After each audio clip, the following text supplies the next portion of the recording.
Sarah, Tom, and Alex were close friends who had been planning their camping trip to the Appalachian Mountains for months. The trio had been looking forward to escaping the bustle of city life and immersing themselves in nature. Their spirits were high as they hiked along the rugged trails, marveling at the dense foliage and the vibrant colors of autumn.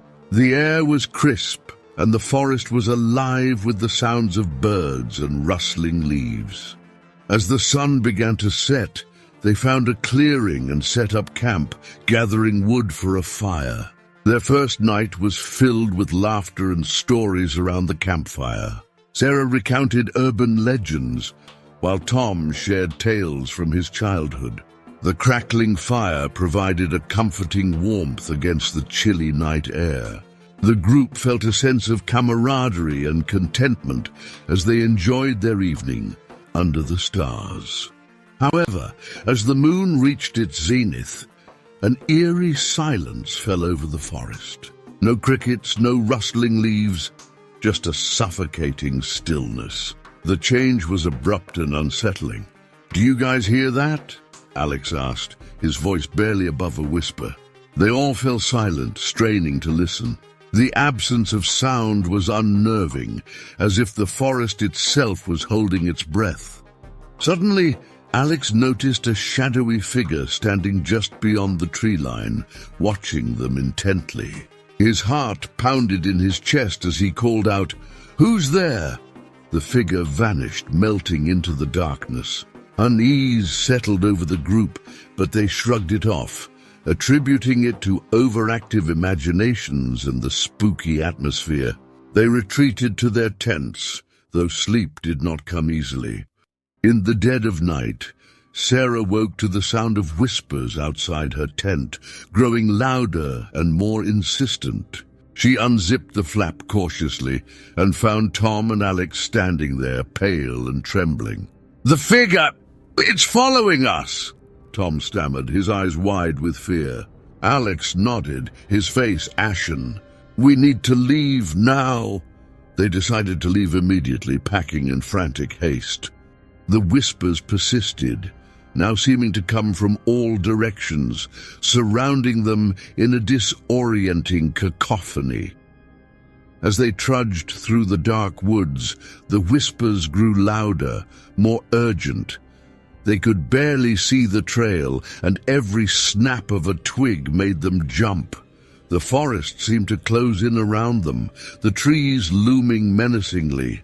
Exhausted and terrified, they finally stumbled upon a ranger station at dawn. The ranger, an older man with a stern expression, listened grimly to their tale. "You're not the first to report this," he said.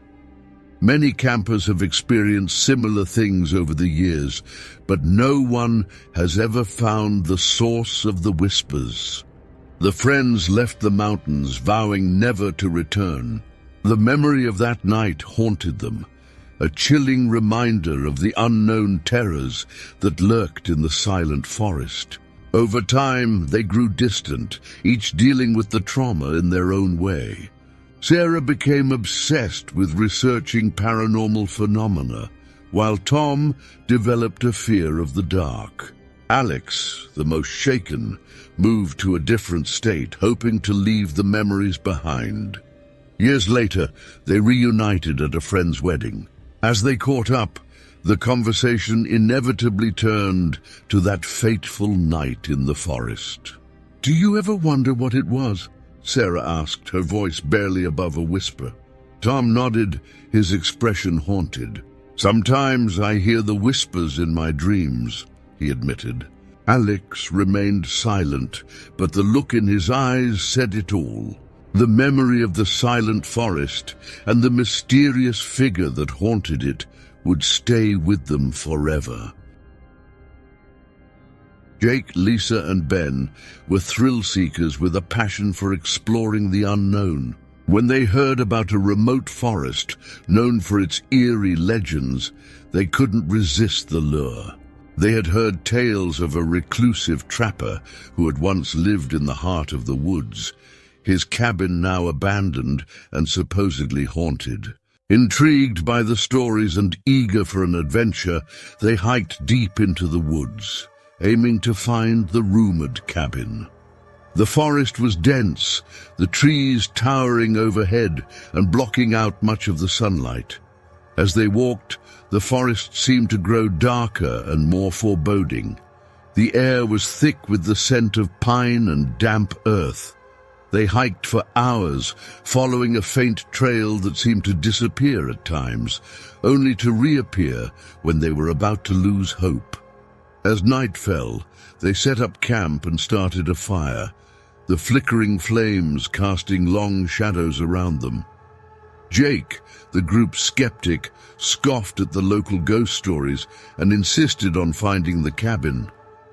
"It's just an old house," he said dismissively. "Nothing to be afraid of." His bravado was met with nervous laughter from Lisa and Ben. Guided by the full moon, they eventually came across the decrepit structure. It looked like it hadn't been touched in decades, the wood rotting and the windows covered in grime. Inside, the air was musty and the floorboards creaked under their weight. They found old, dusty furniture and yellowed photographs of a grim-faced man, presumably the trapper. The cabin was filled with an unsettling silence, broken only by the creaking of the floorboards. Suddenly the door slammed shut with a thunderous bang and the temperature plummeted. Lisa screamed as a shadowy figure appeared in the corner, eyes glowing with a malevolent light. Ben tried to open the door, but it wouldn't budge. The figure advanced slowly, and a deep guttural voice filled the room, cursing them for disturbing his rest. Desperate, Jake kicked out a window, and they scrambled through it, cutting themselves on the broken glass. They ran blindly into the forest, not stopping until they reached their campsite. Gasping for breath, they looked back and saw the cabin in the distance, now fully illuminated by the moonlight. The shadowy figure stood in the doorway, watching them with those piercing eyes. They decided to leave immediately, packing up their gear in record time. As they hiked back to their car, the forest seemed to close in around them, every sound amplified in the still night. They didn't speak until they were safely back on the road, the tension finally easing. The ride home was filled with a heavy silence, each lost in their own thoughts. Jake, once a skeptic, was now convinced that there were things beyond human understanding. Lisa couldn't shake the image of the glowing eyes, and Ben constantly glanced over his shoulder, as if expecting to see the figure following them. Years later, the memory of the abandoned cabin still haunted them.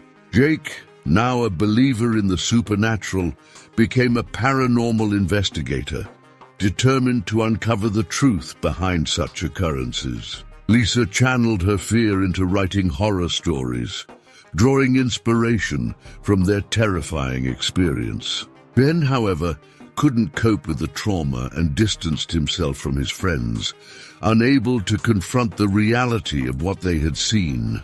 One day, Jake received a call from a fellow investigator who had discovered something interesting about the cabin. Intrigued, Jake invited Lisa and Ben to join him. Reluctantly, Ben agreed, driven by a need for closure. They returned to the forest, their fear mixed with curiosity. As they approached the cabin, Jake noticed something strange. The photographs they had seen years ago were now replaced with images of their terrified faces. The door creaked open, and the same malevolent figure appeared, its eyes burning with anger. "You should have stayed away," it growled. This time, they were prepared. Armed with knowledge and equipment, they confronted the spirit, determined to lay it to rest. The encounter was harrowing, but they managed to banish the entity, freeing the cabin from its curse. Though the experience scarred them, it also brought a sense of closure. They left the forest, knowing they had faced their fears and survived. The memory of the abandoned cabin and the malevolent spirit that haunted it would stay with them forever. Emily, Mark, and Sophie were college friends who loved the outdoors.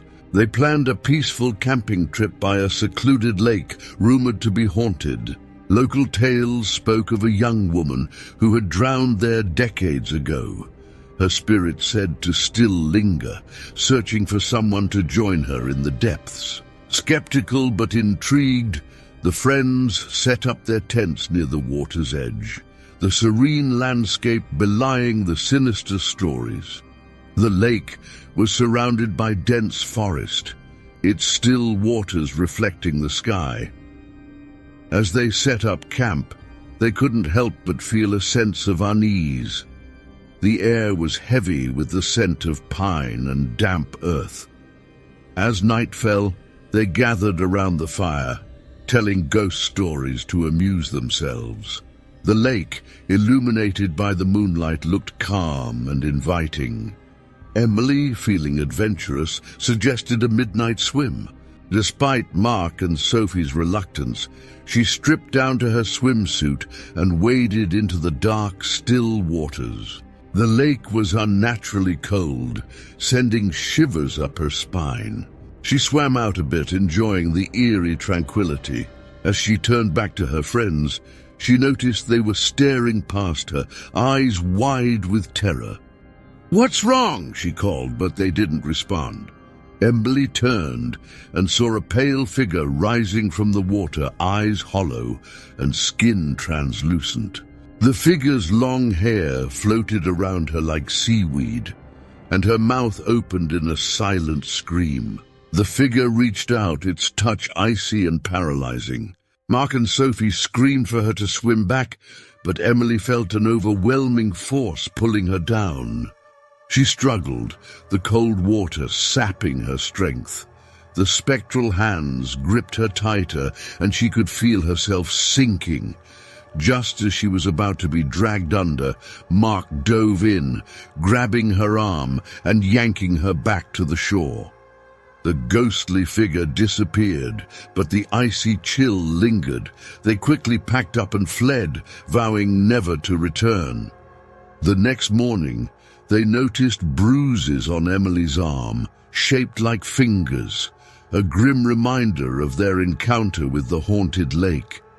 Shaken, they drove home in silence, the memory of the ghostly woman haunting their thoughts. In the weeks that followed, Emily began to have nightmares about the lake, waking up drenched in sweat and gasping for breath. She could still feel the icy grip of the ghost on her arm, and the whispers of the drowned woman echoed in her mind. Mark and Sophie tried to comfort her, but they too were haunted by the experience. They researched the history of the lake and found numerous accounts of drownings and disappearances, all linked to the same ghostly figure.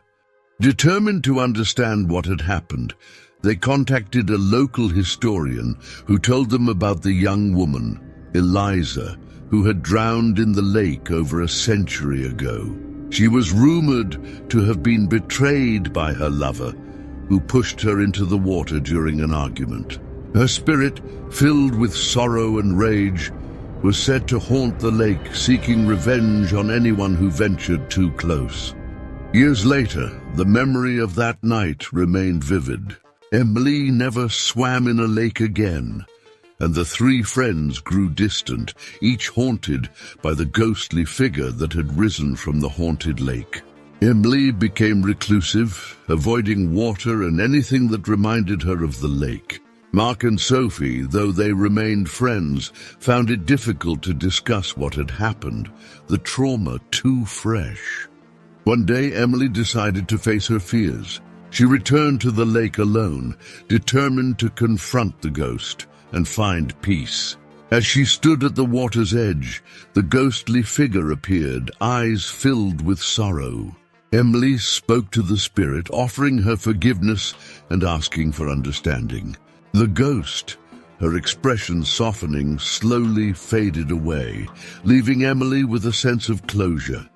Though the experience scarred them, it also brought a sense of closure.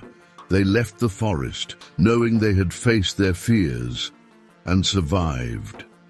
The memory of the haunted lake and the ghostly figure that haunted it would stay with them forever.